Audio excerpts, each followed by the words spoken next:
ఈ ఏడాది డిసెంబర్ 1తో కార్తీక మాసం ముగుస్తుంది. ఆ మరుసటి రోజు అంటే మార్గశిర పాడ్యమి నాడు పోలి పాడ్యమి జరుపుకుంటారు. దీన్నే పోలి స్వర్గం అని పిలుస్తారు. తెల్లవారుజామున నదుల్లో అరటి డొప్పల్లో 30 వత్తులతో దీపాలు వెలిగించి వదిలిపెడతారు. తర్వాత 3 సార్లు నీటిని తోస్తూ నమస్కరించుకుని పోలి స్వర్గం కథ వింటారు. ఆ కథ ఏమిటో ఇప్పుడు చూద్దాం.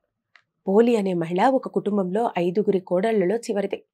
ఆమెకు దైవభక్తి ఎక్కువగానే ఉండేది. కానీ అది ఆమె అత్తకు అస్సలు నచ్చేది కాదు. ఎప్పుడూ పోలినే తక్కువగా చేసి చూస్తూ ఉండేది. 4 కోడళ్ల చేత వ్రతాలు పూజలు చేయించి పోలి చేత చాకిరి చేయించేది. కార్తీక మాసం రాగానే మిగిలిన కోడళ్లను ఆలయానికి తీసుకెళ్లేది.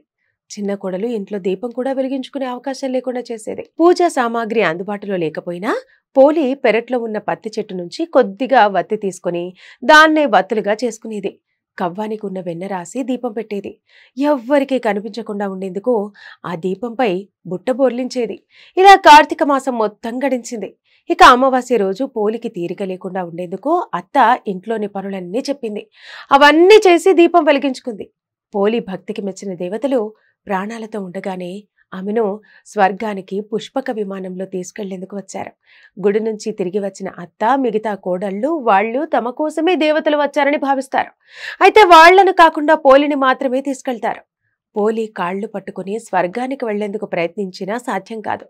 కల్మషం లేకుండా నిర్మలమైన భక్తి కలిగిన పోలికి మాత్రమే స్వర్గలోక ప్రాప్తి ఉందని చెప్పి దేవతలు వారిని విడిచిపెడతారు. పోలి పాడ్యమి రోజు 30 వత్తులతో దీపం వెలిగించడం వల్ల కార్తీక మాసం మొత్తం దీపం వెలిగించిన పుణ్యం లభిస్తుందని పండితులు అంటున్నారు. ఈ రోజు దీపదానం చేయటం కూడా చాలా మంచిదట.